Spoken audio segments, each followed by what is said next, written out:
Welcome. In front of me is a Motorola Signature, and today I will show you how you can hard reset this device through settings.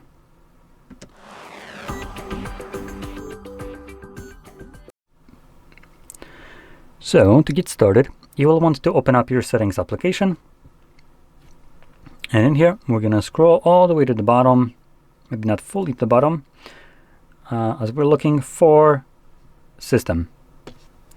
In here, before we get to resetting, I do want to quickly mention that obviously reset process removes all the data from your phone.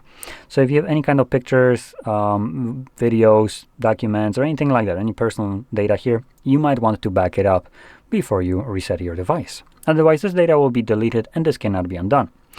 Now, in here, we do have an option to back up our phone. Now, this is going to use I think a Motorola's version, so it is automatically backed up to your, no, okay, never mind, this is Google right here. So this would be backing it up to the Google. Now personally, I despise Google Cloud for backup, and it's abhorrent, and I do want to just explain this, why and what you might be expecting, just in case you want to use it yourself.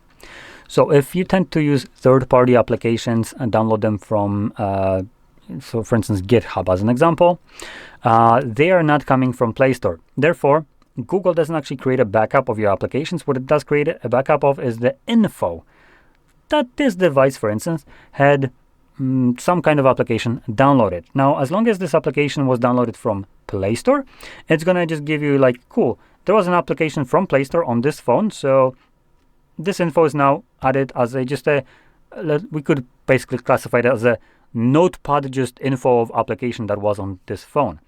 So the application itself isn't backed up. It's just the info that this phone used to have this app from Play Store. If it was from other source, like I said, GitHub, it doesn't do that at all. It basically like, oh, whoa, eyes closed, I can't see this app. You downloaded it from outside of our store, so therefore we don't give two shits where it came from, and you can download it yourself. And we don't even tell you that, because God forbid you to know that we are not actually backing up your device. So because of that, the backup here is a little bit shit. Now, also when it comes to videos and photos, this is going to be creating a cloud backup of your photos and videos. So everything that is in your gallery, right in here, gets backed up. Now, if this said library here exceeds the data or limit or the capacity of your Google Drive, which I believe it's 2 gigabytes, I think, well, tough titties. Whatever is past that 2 gigabytes as the US ones, those images aren't getting backed up, and therefore they're just getting lost if you don't back them up yourself. So again, in this kind of aspect, it's a horrendous way to back up your device, as there is a lot of kind of garbage happening that is preventing your data from actually being backed up. And let's be honest, Google isn't backing your up or giving you the ability to back up your data out of goodness of their heart. They're doing it because it's data for them. It's personal data that they can sell, monetize, and that's what they're in for. Their business is to not give you privacy of backups and stuff like that. It's to basically monetize every shred of your data. Now, if your data comes from third-party sources that can't really verify what the application is, they don't care. And as long as you don't pay them for extra storage, well, too bad.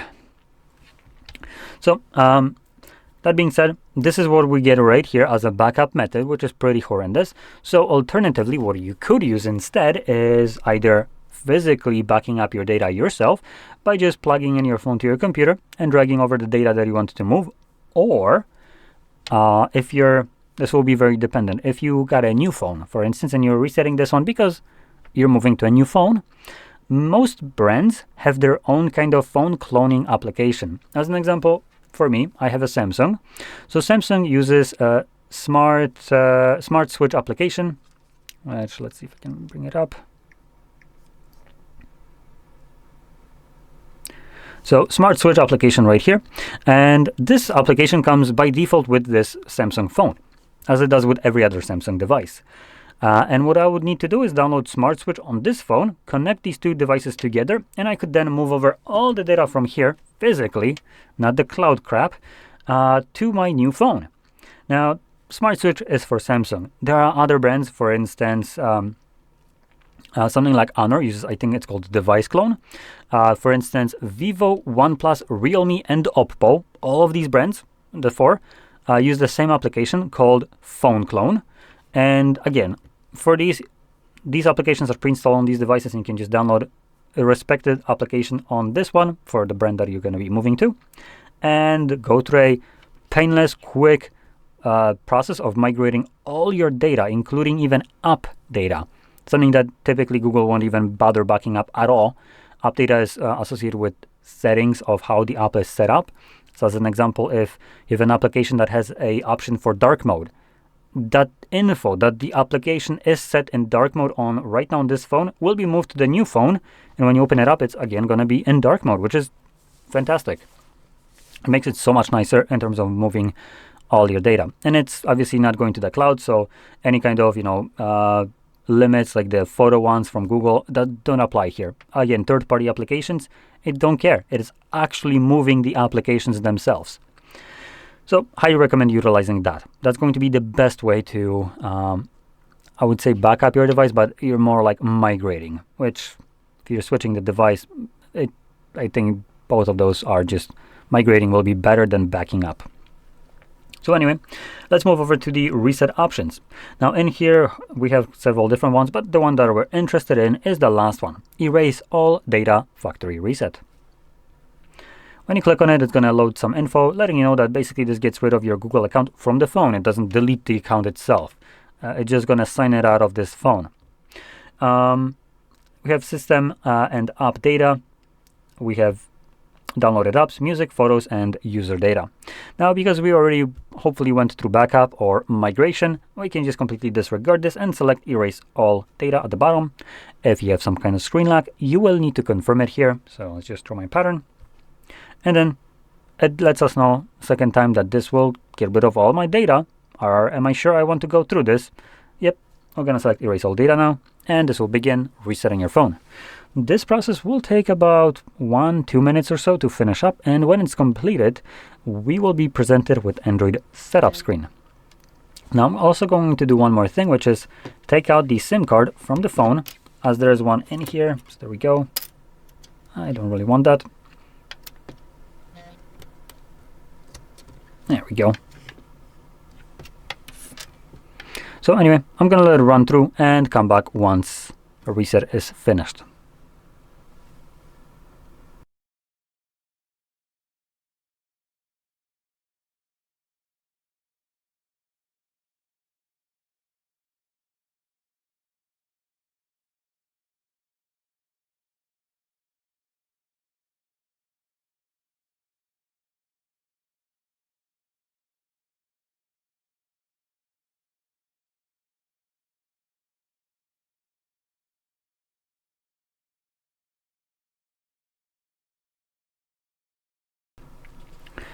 Okay, so this was actually a relatively quick reset. As you can see, it's already finished, and you can set up your device however you like.